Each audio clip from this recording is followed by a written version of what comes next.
The Honourable Jennifer Cashmore AM was a giant figure in South Australian politics whose legacy is perhaps more well understood today in retrospect than it may have been by many people in the time. Today we said farewell at her funeral, and in the coming days there will be a condolence motion in the Parliament and I will make a contribution. I look forward to that opportunity. This evening I want to share with members and posterity the text of the inaugural David Tonkin Memorial Address given by Jennifer Cashmore to the South Australian Young Liberal Movement on the 2nd of February 2000. At the time I was the Vice President and organising the event. Its reflections on historical liberalism and the challenges to come in the 21st century remain as sharp and prescient today as they were then. As I have about 9 minutes and it was a 15-minute speech, I will skip the biography of David Tonkin and achievements of his government and focus on the philosophy. In the words of Jennifer Cashmore, thank you for the privilege, which I value greatly, of being your guest speaker tonight, and congratulations to the Young Liberal Movement for establishing an annual address in memory of David Tonkin, Liberal Premier of South Australia from 1979 to 1982. It is an extraordinary fact that death brings character, personality and achievement into sharp focus. Once the final chapter is written, somehow we have a clearer view of the person and of his or her achievements and significance in the context of their times. So it is with David Tonkin, whose inaugural memorial address I have the honour to present tonight, Liberalism from Mill to Tonkin and Beyond. Some might question the claim of a direct link between a single-term, late 20th century Premier of an Australian state of some 1.3 million people with John Stuart Mill, 19th century Liberal economist and philosopher. David Tonkin was Premier for 3 years. Mill's influence on democratic practice throughout the English-speaking world and beyond has been profound for 1.5 centuries. And yet, when you examine carefully the political philosophy, the policy approach and the administrative style of David Tonkin, you realise that he was a liberal thinker and practitioner in the true tradition of Mill. The link between the two demonstrates the immense importance to the world of philosophy as a discipline.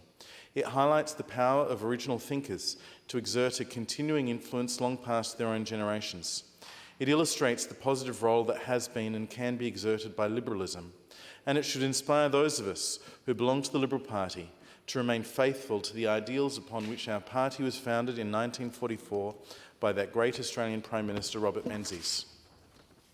For the younger among us who may not yet be students of history, it is worth considering the origins of the word liberal.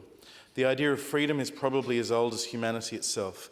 It was certainly spoken and written of by the ancient Greeks and Romans, but the word liberal, in the sense that we use it when we refer to thinkers like Mill, Locke, Rousseau, Voltaire, Burke, Bentham and de Tocqueville, did not belong to the language of politics until after the French Revolution of 1789. Mill's great essay on liberty, published in 1859, bears regular rereading and quoting. In the introductory chapter, Mill states that the only purpose for which power can be rightfully exercised over any member of a civilised community against his will is to prevent harm to others.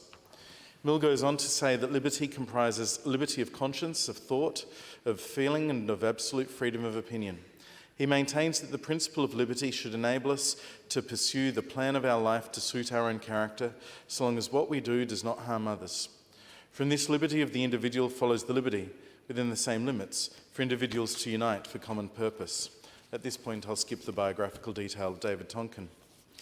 To illustrate some of the qualities which illuminated David Tonkin's personal philosophy of liberalism, I'd like to quote from an article entitled The Best Answer to Fanaticism, a Liberal Decalogue, written by Bertrand Russell and published in the New York Times in 1951.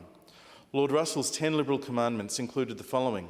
When you meet with opposition, even if it should be from your husband or your children, endeavour to overcome it by argument and not by authority, for a victory dependent on authority is unreal and illusory.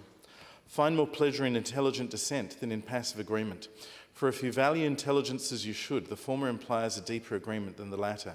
And be scrupulously truthful, even if the truth is inconvenient, for it is more inconvenient when you try and conceal it.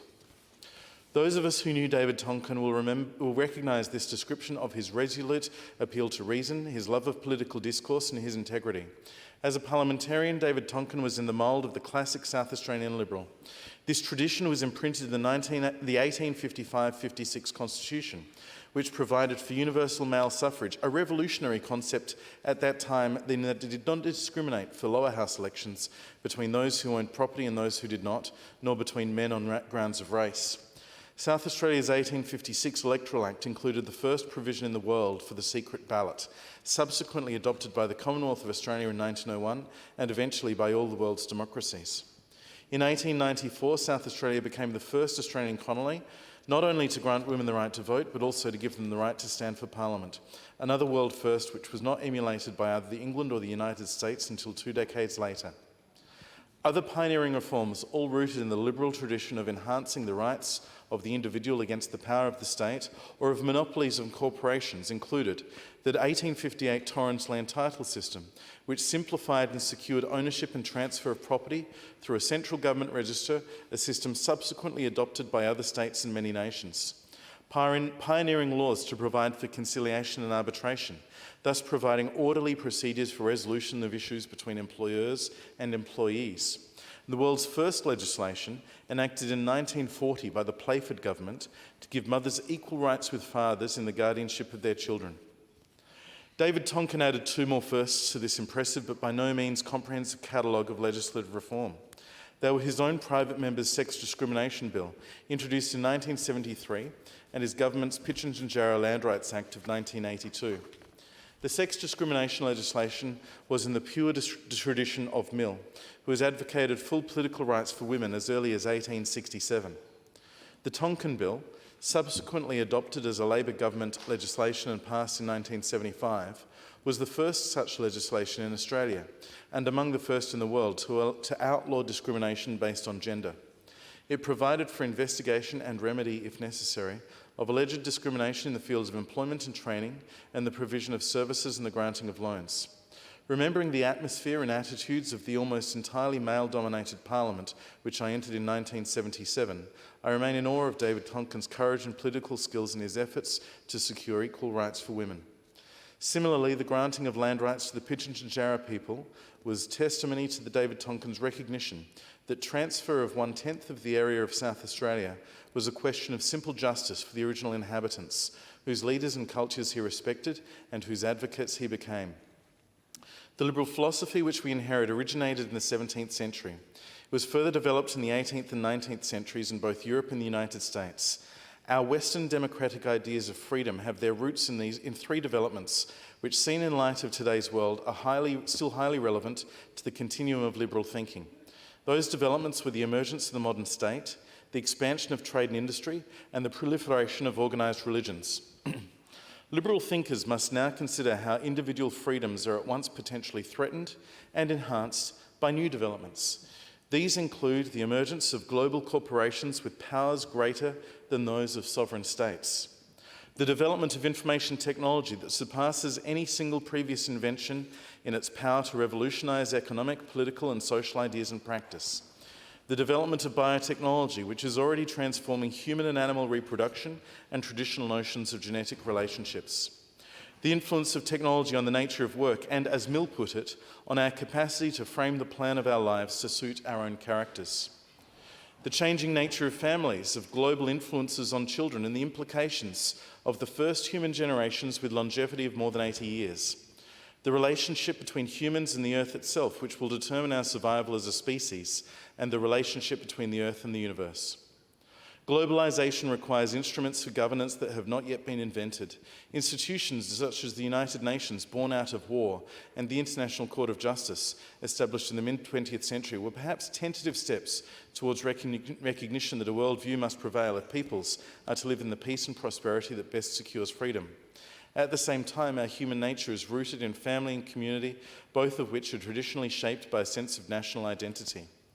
The foregoing poses mighty questions for liberal thinkers, and I hope that in the tradition of Mill and Tonkin, young liberals will search out with open minds and without prejudice the knowledge which will determine policy responses to some of these issues. More importantly, I hope that you will study the world history of liberal philosophy and ideas, including the distinguished history of liberalism in Australia, in order to learn from the past and plan for the future. Mr Acting Deputy Speaker, I'll have a great deal more to say about Jennifer Cashmore next week. In the meantime, I leave Jennifer Cashmore's words with all of us and encourage people to take those provocations as they were meant in 2000 on the 2nd of February as still relevant for consideration today.